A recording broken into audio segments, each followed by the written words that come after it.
குட்டீஸ் எல்லாருக்குமே வந்து பார்த்தீங்கன்னா ஒரு சிறப்பான வணக்கங்கள்ப்பா. நாளைக்கு இதே நேரத்தில் 12th ஸ்டாண்டர்ட் எக்கனாமிக்ஸ், அதாவது பொருளியல் வந்து பார்த்தீங்கன்னா ரொம்ப சப்பே தான் கேட்பாங்க. ஓவரா பில்டப்லாம் தேவையில்லை, ஓகேங்களா? போய் பட் ஆனால் ஒன்றே ஒன்று சொல்கிறேன், டைமிங் சத்தியமாக பத்தாது. நிறைய சென்டம் எடுத்துருக்கக்கூடிய ஸ்டூடெண்ட்ஸ்லாம் டீட்டெயிலை விடுறதுக்கே வாய்ப்பு இருக்குது. ஏன்னா அந்த மாதிரி தான் கேட்பாங்க. வேணும்னே வந்து பார்த்தீங்கன்னா உங்களுக்கு 3 மணி நேரம் இருக்குன்னு வச்சுக்கோங்க, கை வலிக்க வலிக்க வலிக்க வலிக்க நீங்க எழுதிக்கிட்டே இருக்க வேண்டியது, ரைட் பண்ணி. அதாவது எப்படின்னா, நீங்க 70 மார்க் எழுதக்கூடிய சப்ஜெக்ட், அதாவது மற்றபடி இங்கிலீஷு அந்த மாதிரியா இருந்தீங்கன்னா டைம் கிடைக்கும் உங்களுக்கு கண்டிப்பா. ஏன்னா இங்கிலீஷ் லெட்டர்ன்றதுனால பெருசாக நீங்கள் போக மாட்டீங்க, டைம் கிடைக்கும். பட் 12th எக்கனாமிக்ஸ்க்கு அப்படி கிடையாது.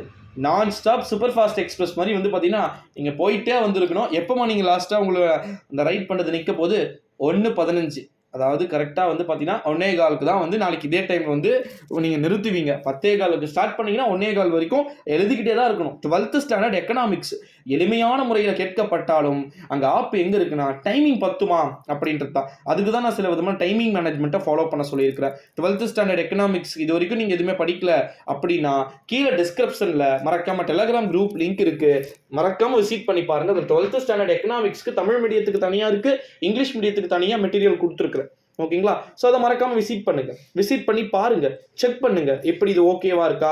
ஓகே 100% வந்து பார்த்தீங்கன்னா இப்போ வந்து பார்த்தீங்கன்னா 1 மார்க்கு 10 நிமிஷத்தில் முடிச்சிருங்க ப்ரோ. 10 நிமிஷத்தில் எப்படி ப்ரோ முடிக்க முடியும்னு நான் சொன்னேன், அந்த பாயிண்ட் சொன்னல, முடிச்சிடலாம்ப்பா. கொஸ்டின் பேப்பர் கொடுத்து 15 நிமிஷத்தில் வந்து பார்த்தீங்கன்னா நீங்கள் பார்க்கலாம். பட் எழுதுதான் கூடாது. ஆனாலும் என்ன பண்ணலாம், சும்மா லைட்டாக எப்படி சொல்கிறது, ஒரு பாயிண்ட்டை வந்து பார்த்தீங்கன்னா டிக் பண்ணி வச்சுக்கோங்க. ஸ்டார்ட் அப்படின்னு சொன்னோன்னா அந்த டைம்லேருந்து ஒரு 10 நிமிஷம் வாட்ச் அலோடு தானே, ஓகேங்களா? நீங்கள் ஒன்றும் நார்மல் வாட்ச் தானே போட்டு போகிறீங்க. ஸோ அதனால் வந்து பிரச்சனை வந்து கிடையாது. ஸோ 10 மினிட்ஸ் வச்சுக்கோங்க. சரி, அதிகபட்சமாக 15 மினிட்ஸ் வச்சுக்கோங்கப்பா. பார்த்துட்டு எழுதிட்டு ஒன்ஸ் கிளாஸ் செக் பண்ணிங்கன்னா 20 மார்க்கு.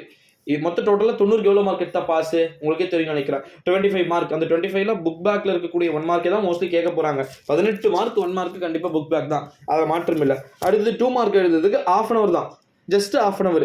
அது ஒரு 1/5, இது ஒரு 1/2 hour. அப்போ எவ்வளோ, 45 மினிட்ஸ், ஓகேங்களா? 3 மார்க்குக்கு வந்து பார்த்தீங்கன்னா எவ்வளோ அப்படின்னா கிட்டத்தட்ட 45 மினிட்ஸ் வச்சுக்கோங்க. 3 மார்க்குக்கு. அப்போ 45 எவ்வளோ ஆச்சு கேல்குலேஷன் பண்ணுங்க. கிட்டத்தட்ட வந்து பார்த்தீங்கன்னா ஒரு 1.5 hour வந்து 1.5 hour ஆயிடுச்சு. ஸோ அதனால் வந்து பார்த்தீங்கன்னா 1.5 hours நீங்கள் 1 மார்க்கு 2 மார்க்கு 3 மார்க் எல்லாத்தையும் முடிச்சிட்டிங்கன்னா கூட அடுத்த 1.5 hourல ஃபுல்லாகவே நீங்கள் டீட்டெயில் எழுதணும். இதுதான்ப்பா ப்ளூ பிரிண்ட்டு 12th ஸ்டாண்டர்ட் எக்கனாமிக்ஸ்க்கு. இதை நீங்கள் படிச்சீங்க அப்படின்னாலும் மட்டும்தான் பாஸ் ஆகிறதுக்கான சான்சஸ் மற்றும் பாசிபிலிட்டிஸ் இருக்குது, ஓகேங்களா? கிட்டத்தட்ட வந்து 90 நிமிஷம் இருக்கு.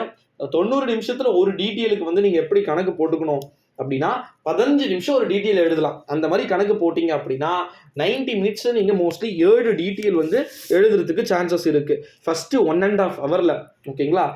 நீங்கள் பண்ண வேண்டிய ஒரே வேலை 1 மார்க்கை ஃபினிஷ் பண்ணணும், 2 மார்க்கை ஃபினிஷ் பண்ணணும், 3 மார்க்கை ஃபினிஷ் பண்ணணும். இது எல்லாத்தையும் அழகாக வந்து கம்ஃபர்டபுளாக முடிச்சுட்டு அதுக்கப்புறம் ஆடுவோம் பாருங்க ஒரு ஆட்டம் அப்படின்ற மாதிரி கொஸ்டின்ஸ் பேப்பரை வந்து கெத்தாக வரலாம். 12th standard economics very easy அப்படின்ற மெத்தட் வந்து அவங்க கேட்க போகிறாங்க. அதில் மாற்று கருத்துக்கு இடமே வந்து பார்த்திங்கன்னா கிடையாது சில குட்டீஸ். ஸோ அதனால் வந்து கிட்டத்தட்ட அசால்ட்டாக நம்ம வந்து முடிச்சிடலாம். நீங்கள் கேட்கலாம், ஒரு டீட்டெயில் வந்து 15 மினிட்ஸ்னால் இப்போ 7 டீட்டெயிலுக்கு வந்து கிட்டத்தட்ட 1 hourக்கு மேலே போகுமே ப்ரோ அப்படின்னு சொல்லிட்டு கேட்கலாம். 1.5 hour பத்தாது, ஓகே, எக்ஸ்ட்ராவே ஆகும். அதுக்கேற்ற மாதிரி டைம் ஷார்ட் பண்ணி நீங்கள் எழுதிக்கோங்க, ஓகேங்களா? ஸோ இதுதான் வந்து 12th எக்கனாமிக்ஸ்க்குன்னு நான் சொல்ல வேண்டியது. ஸோ கண்டிப்பாக வந்து நீங்கள் பெருசாக பயப்பட வேண்டிய அவசியம் இல்லை, ஓகேங்களா? பெருசாக உங்களுக்கு விஷயங்கள் அப்படின்றது இருக்காது. ஸோ எளிமையான முறையில் அனைத்து விதமான தேர்வுகளுமே வந்து பார்த்தீங்கன்னா கேட்கப்படுவதற்கான வாய்ப்புகளும் சாத்தியக்கூறுகளும் இருக்குது அப்படின்னு வந்து சொல்லிடலாம். ஸோ மறக்காமல் நம்முடைய சேனலுக்கு ஒரே ஒரு சப்ஸ்கிரைபை மட்டும் வந்து கொடுத்துடுங்க சில குட்டீஸ். ஸோ இந்த வீடியோவை உங்கள் ஃப்ரெண்ட்ஸ் அண்ட் ஃபேமிலி எல்லாருக்குமே வந்து மோஸ்ட் ஆல் வந்து ஷேர் பண்ணிக்குமாறு கேட்டுக்கொள்ளப்படுகிறது. நன்றி, வணக்கம். அடுத்த வீடியோவில் இதே போல் எல்லா விதமான A to Z வந்து காணொலியில் வந்து நம்ம பார்க்கத்தான் போகிறோம். யாருக்கு எப்பேற்பட்ட அஃபீஷியல் அனௌன்ஸ்மெண்ட் வந்து கொடுக்க போகிறாங்க அப்படின்றத வெயிட் பண்ணி பார்ப்போம்.